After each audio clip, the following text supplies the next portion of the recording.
Nadella Bhaskar Rao period. ఆ సంగతులన్నీ ఇప్పటి వాళ్ళకి ఎవరికి తెలియవండి. నాన్సెన్స్ లాగా అనిపిస్తుంది, సోదిలాగా అనిపిస్తుంది. అయితే సుల్తాన్ సల్లావుద్దీన్ ఓవైసీ అని అసదుద్దీన్ అక్బరుద్దీన్ల తండ్రి ఉండేవారు. ఆయన స్పీకర్ చేశారు నెల రోజుల కోసం. అయితే ఆ ధర్మరాజుని అడుగుదాం పద అని కార్టూన్ వేసా ఒకటి. ఆ ధర్మరాజు అంటే అక్కడ ఏమవుతుంది, ప్రొనౌన్సియేషన్. అయితే పట్టుకురమ్మన్నాడు. పట్టుకురమ్మంటే నాకు మా వాళ్ళంతా లీగల్ వాళ్ళు వచ్చి చెప్పారు, అక్కడ చేతులు కట్టుకొని నిలబడాలి, ఏం మాట్లాడకూడదు, ఎందుకంటే అసెంబ్లీ సభ్యులు మాత్రమే మాట్లాడతారు, ఇంకెవరికి ఏదన్నా అడిగితే చెప్పాలి, అప్రహెండ్ చేస్తారు, శిక్ష వేస్తారు, దానికి ఎవడు ఏ కోర్టు కానీ ఏది కానీ అడ్డుకోలేదు. ఇవన్నీ ఏర్పాట్లు చేశారు. కానీ అదృష్టవశాత్తు గవర్నమెంట్ కూలిపోయింది. ఇట్లాంటివి ఏవో ఎత్తుకుతే అవి ఉంటాయి. తర్వాత మీరు మీ ఇంటర్మీడియట్ చదివేసి ఆ వయసులోనే మీరు ఈనాడులో చేరారు. తర్వాత మీరు చదువును కూడా బాగా అకాడమిక్గా కూడా మీరు చదువును పెంచుకుంటూ వచ్చారు. మీ కార్టూన్స్ వృత్తిపరంగా ఏం చేయాలి దాన్ని న్యాయం చేస్తుంటూనే పొలిటికల్ సైన్స్లో ఎంఏ చేశా. మీకు ఇష్టమైన సబ్జెక్ట్ పొలిటికల్ సైన్స్? ఇష్టమైంది అంటే ఇష్టం ఏర్పడింది. అదే దీనివల్ల వృత్తి వల్ల అంటే పాలిటిక్స్తో సంబంధం చిన్నప్పటి నుంచే ఉంది నాకు. చిన్నప్పటి నుంచే ఉంది. దాని ద్వారా నేను రెగ్యులర్గా అరసంకి వెళ్ళేవాడిని. రాంభట్ల గారు, మల్లారెడ్డి గారి సభ్యుని కాదు, అరసం సభ్యుడిని నేను. వాళ్ళు సభ్యులు కదా, వాళ్ళతో వెళ్ళేవాడిని. పాలిటిక్స్తో చాలా దగ్గర సంబంధం ఉండేది, ఇంట్లో కూడా ఉండేది. కాబట్టి ఆ పాలిటిక్స్ మీద మమకారం ఉంటుంది కదా. తర్వాత డాక్టరేట్ అనుకున్నారా? పిహెచ్డీ చేయాలని అనుకున్నానండి. చాలా చోట్ల ఎక్కడ అవకాశం వస్తే అక్కడ చెప్తున్నాను. ఏదైనా యూనివర్సిటీ వస్తే తప్పకుండా చేస్తాను. కార్టూన్ నిజానికి రాయడం స్టార్ట్ చేశాను, ఆరంభించాను. రాజకీయాలు కార్టూన్ అండి. కార్టూన్ల impact on politics impact on cartoons. ఏదన్నా పాలిటిక్స్ ఇంపాక్ట్ ఎప్పటికీ ఉంటుంది. కార్టూనే లేదు కదా, పొలిటికల్ కార్టూనే లేదు, కార్టూనే లేదు. కాబట్టి ఎందుకంటే న్యూయార్క్లో ఒక బాస్ట్రీడ్ అని న్యూయార్క్ మేయర్ ఏమో ఉండేవాడండి, సబ్జెక్ట్ టు కరెక్షన్. ఆయన 1/4 న్యూయార్క్ను తినేసాడు, కబ్జా చేశాడు. చేసి డబ్బులు కూడా పైనుంచి న్యూయార్క్ సిటీ కట్టడానికి వచ్చిన డబ్బులన్నీ మింగేశాడు. కార్టూనిస్ట్ మూలంగా జైలుకి వెళ్ళాడు. తర్వాత కార్టూనిస్ట్ని పిలిచి $10 లక్షల ఆ కాలంలో ఇస్తామని, ఎంత తినుంటాడు, $10 లక్షల ఇస్తామని, కోట్లాది రూపాయలు, $1 మిలియన్ ఇస్తామని అంటే ఎంత తినుంటాడు. నిన్ను ఇంగ్లాండ్ పంపిస్తాము ప్రొఫెషనల్ స్కిల్స్ నేర్చుకోవడానికి, నీకు ఇంత డబ్బు ఇస్తామని ఆశ చూపెట్టారు. ఆయన్ను స్పెయిన్లోనూ ఏమో అరెస్ట్ చేశారు, స్పెయిన్లోనూ ఇటలీలోనూ అరెస్ట్ చేశారు, సబ్జెక్ట్ టు కరెక్షన్. అరెస్ట్ చేసినప్పుడు కూడా ఆయన ఫోటో దొరకకుంటే బాస్ట్రీడ్ను, కార్టూనిస్ట్ను కాదు, బాస్ట్రీడ్ను, కరప్ట్ ఫెల్లోను అరెస్ట్ చేస్తే ఈయన కార్టూన్ చూసి గుర్తుపెట్టి అరెస్ట్ చేసి, అది ఆ కార్టూనే ఆయన పాస్పోర్ట్. ఈయన కార్టూన్ చూసి థామస్ నాస్టన్ ఆయన వేశారు. ఆయన కార్టూన్ చూసి అక్కడ అరెస్ట్ చేశారు. అక్కడ అరెస్ట్ ఎందుకు చేశారంటే కరప్ట్ అని అరెస్ట్ చేయలేదు. ఈయన పిల్లల్ని పట్టుకున్నట్టుగా ఏదో కార్టూన్ వేశాడు. ఏదో కార్టూన్ వేస్తే పిల్లల దొంగ అనుకొని వాళ్ళకు భాష అర్థం కాక అరెస్ట్ చేశారు. ఆయన అరెస్ట్ చేస్తే ఈ కరప్షన్ వ్యవహారాలు, పారిపోయిన వ్యవహారాలన్నీ బయటకు వచ్చాయి. పొలిటికల్ సైన్స్ మీకు ఇష్టం కాబట్టి పొలిటికల్ సైన్స్ చేశారు. ఎవరన్నా సీట్ ఇస్తే పిహెచ్డీ చేయడానికి మీరు సిద్ధంగా ఉన్నారు. ఆల్రెడీ కొంత చదువుతున్నారు, రాస్తున్నారు. ఇప్పుడు మీరు ఈనాడు ముగిసి బయటకు వచ్చిన తర్వాత మీరు ఏం చేస్తారంటే మీరు అనాలిసిస్ చేస్తున్నారు, ఈ ట్యూబ్స్లో మీరు చూపెడుతున్నారు, అవన్నీ జనం చూస్తున్నారు. ఈ కొత్తగా ప్రతివాడు కూడా కార్టూన్ వేయాలని మీ ఇలాంటి వాళ్ళ పేరెంట్ తోటి బొమ్మలు వేయాలని ఇలా చాలామందికి ఆ ఇంట్రెస్ట్ ఉన్న వాళ్ళు చాలామంది ఉంటారు, అవకాశాలు లేకపోయినా ఉన్నవాళ్ళు ఉంటారు కదా. వాళ్ళ కోసం మీరు ఇప్పుడు ఏమైనా చేస్తున్నారా? నేను చేస్తున్నానండి. ఇది నా స్టూడియో. మనం నా స్టూడియోలోనే కూర్చున్నాం. రెగ్యులర్గా స్టూడెంట్స్కు, నా దగ్గరికి వచ్చిన వాళ్లకు, అది కూడా పెద్దవాళ్ళకు, చిన్నపిల్లలకు కాదు, పెద్దవాళ్లకు 15-16 ఇయర్స్ పైబడ్డ వాళ్లకు నేర్పిస్తున్నానండి. ఎందుకంటే చెప్పేది అర్థం చేసుకోగలరని పెద్దవాళ్ళది, చిన్నపిల్లలకు కాదు. తర్వాత ఇదివరకు 3 సార్లు వర్క్షాప్స్ పెట్టానండి, బాగా సక్సెస్ అయినాయి. 3 కూడా బాగా సక్సెస్ అయినాయి. దిల్సుఖ్ నగర్ ఏరియాలో పెట్టాను నేను. రేపు త్వరలో మళ్ళీ శిల్పారంలో కూడా పెట్టబోతున్నాను. ఓహో, ఎగ్జిబిషన్, వర్క్షాప్ అండి. వర్క్షాప్ అది కార్టూనిస్ట్లకు పెడుతున్నాను. ఓకే. కార్టూన్లో ఇంట్రెస్ట్ ఉన్న వాళ్ళంతా దానికి రావచ్చు. అదంతా వేరు విషయం. ఎట్లా పెడతాను ఏమిటి అనేది ఇంకా నిర్ణయించలేదు. బహుశా పెడతాను, త్వరలో పెట్టబోతున్నాను. సో ఇది సెపరేట్గా మొదలుపెట్టాను. నిరంతరం వర్క్ మొదలుపెట్టి ఎప్పుడవుతుంది ఏమిటి అనేది వేరు విషయం. తర్వాత స్టూడియోలోనేమో రెగ్యులర్గా స్టూడెంట్స్ వస్తున్నారు. ఇంకెవరన్నా వచ్చినా కూడా ఆహ్వానం వాళ్లకు. బాగా చూస్తున్నారు కదా పెయింటింగ్స్ అంతా ఎట్లా వేశారు.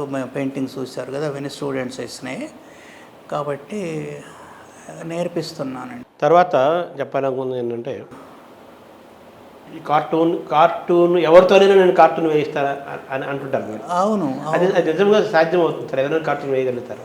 నా థియరీ ఏంటంటే, నా థియరీ కాదు, ఎవరిదన్నా కూడా ఉండొచ్చు, సత్యమే అది కావచ్చు, నాకు తెలియదు. ప్రతి మనిషిలో ఒక కళాకారుడు ఉంటాడు.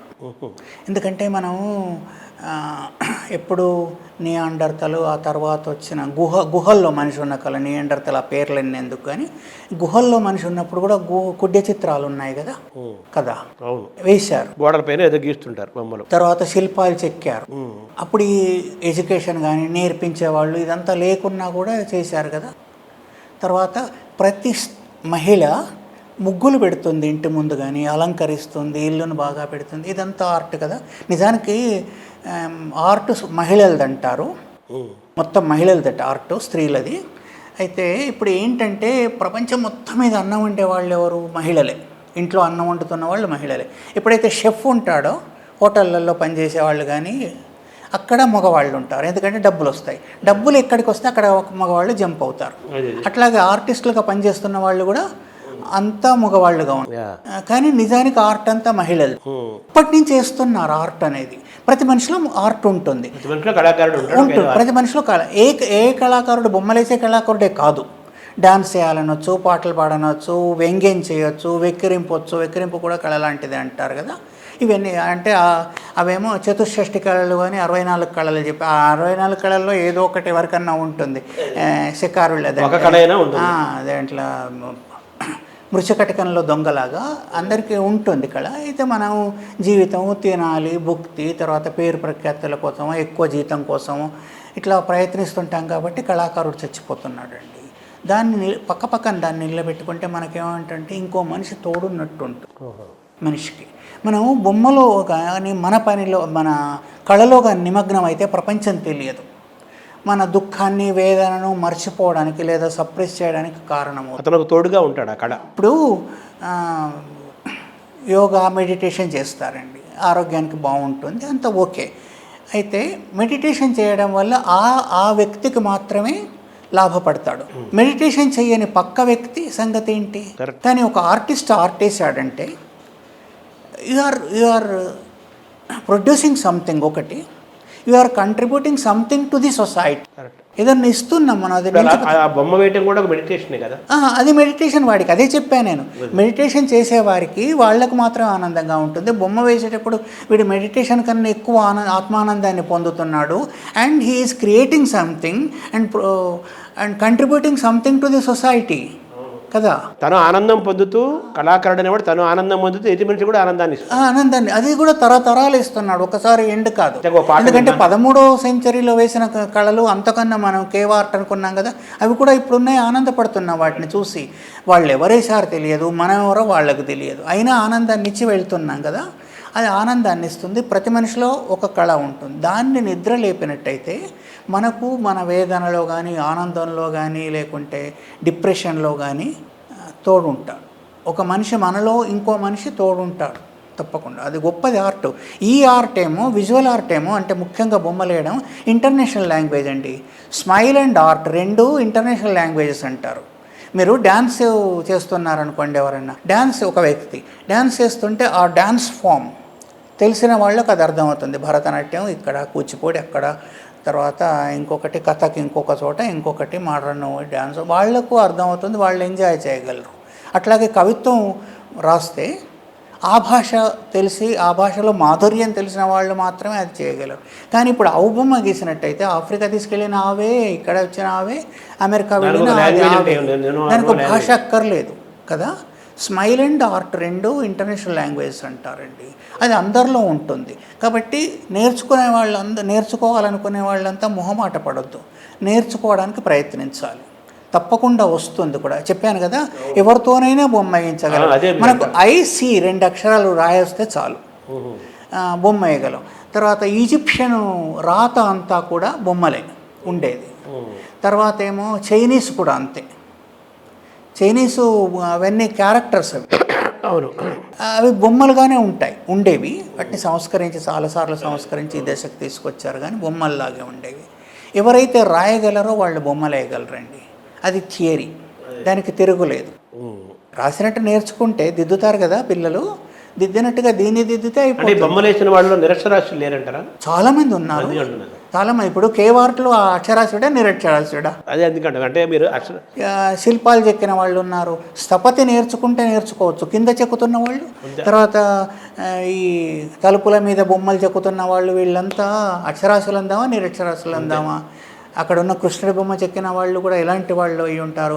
మంచి పాటరీ తయారు చేస్తారు, రకరకాల ఫార్మ్స్ ఆఫ్ ఆర్ట్స్ ఉంటాయి. వాళ్ళన్నీ తయారు చేసేవాళ్ళు, బట్టల మీద నేసేవాళ్ళు, ఇంకేదన్నా చేసేవాళ్ళు కూడా. ఇప్పుడు మీరు మీ ఇంటికి ఒక 150 మంది 200 మంది వచ్చారనుకోండి, చిన్న పార్టీ జరిగి, మీరు కనీసం చెప్పులను చూడండి. అక్కడ ఒకళ్ళ చెప్పులు ఇంకొకళ్ళకు ఉండవు.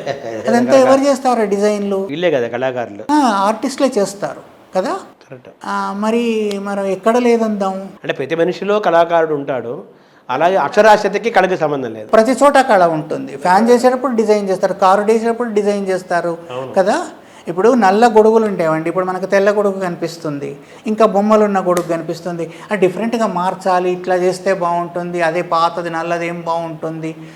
ఇప్పుడు బాటిల్స్ తీసుకోండి, బాటిల్స్లో డిఫరెన్స్ ఉంటాయి, చెప్పినట్టు డిఫరెన్స్ ఉంటుంది. మీ ఇలా ఉండటమే కళలు కదా, దాంట్లో ఉంటుందండి. కళాకారుడు కళ లేనప్పుడు అది శూన్యం అయిపోతుంది. మనిషి ఉన్నంత కాలం కళ ఉంటుంది, అంతే కదా అర్థం. సో కాబట్టి ఎవరితోనైనా కానీ కార్టూన్లో ఎవరైనా కార్టూన్లు వేయచ్చు. నేను ఛాలెంజ్ చేస్తున్నా, ఎవరితో కార్టూన్ వేయిస్తాను అనేది మీ యొక్క ఛాలెంజ్. కార్టూన్లు వేయిస్తాను, బొమ్మలు వేయిస్తాను ఎవరితోనే. తర్వాత ముగింపుకి వచ్చాక లాస్ట్ వర్డ్ రామోజీరావు గారి జ్ఞాపకాలు మీరు ఏమైనా పుస్తకంగా తీసుకొస్తారా? అటువంటి ఏమైనా ఆలోచన? నాకు అలాంటి ఆలోచన ఇప్పటికైతే లేదండి. మీరు మీ ముఖత వినడమే, ఏమో చూడాలి. ఈ ఇంటర్వ్యూలన్నీ కలిపి రాసినా కూడా బుక్ అవుతుంది. ఇంకేమన్నా కూడా కలపచ్చు, ఆ ఫొటోస్ అవన్నీ కలపచ్చు. ఎట్లాగూ మేము వీడియోలు చేస్తున్నాం కాబట్టి దాంట్లో కూడా చెప్పాను. బుక్గా తీసుకురావాలనేది మాత్రం లేదు. ఈనాడు వాళ్ళు మాత్రం తప్పనిసరిగా బుక్ వేస్తారు. ఈనాడుకి 50 ఏళ్ళు కూడా వస్తున్నాయి. రేపు ఆగస్టుకి ఈ సంవత్సరం అంతే, 74 కరెక్ట్, ఆగస్టుకి కరెక్ట్ వస్తున్నాయి. వాళ్ళు కూడా బుక్స్ వేస్తారు. ఇదివరకు వేస్తారు, ఆయన పైన కూడా వేస్తారు. అదనంగా ఇంకా ఏం ఉండదు పెద్దగా, సమగ్రంగా వేశారు. ఇప్పుడు కూడా మళ్ళీ వేయొచ్చు, 50 ఏళ్ళకి పుస్తకంగా వేయొచ్చు. నాకైతే అలాంటి ఆలోచన లేదు. ఏదైనా భవిష్యత్తులో మీరు కలుగజేసిన ఆలోచన అది నాకు అనిపించింది. మొత్తం వింటున్న తర్వాత సరే ఇంటర్వ్యూలో మాట్లాడుతున్న తర్వాత బాగానే ఉంది, కానీ అక్షరబద్ధం చేస్తే ఎలా ఉంటుంది అనిపించింది. ఇదివరకు కూడా చేశారు, ఇంకెవరన్నా కూడా PhDలు కూడా చేయొచ్చు ఆయన పైన. సార్ థ్యాంక్ యూ సార్, ధన్యవాదాలండి. నాకు అవకాశం ఇచ్చినందుకు ధన్యవాదాలు. మేము తీసుకున్నాం, ఇది మీ దగ్గర తరగని, కానీ అది అనేక విషయాలు ఉంటాయి, అనేక సందర్భాలను బట్టి మనం ఎన్నైనా ఎప్పుడైనా మాట్లాడుకోవచ్చు. Thank you sir. All thanks అండి.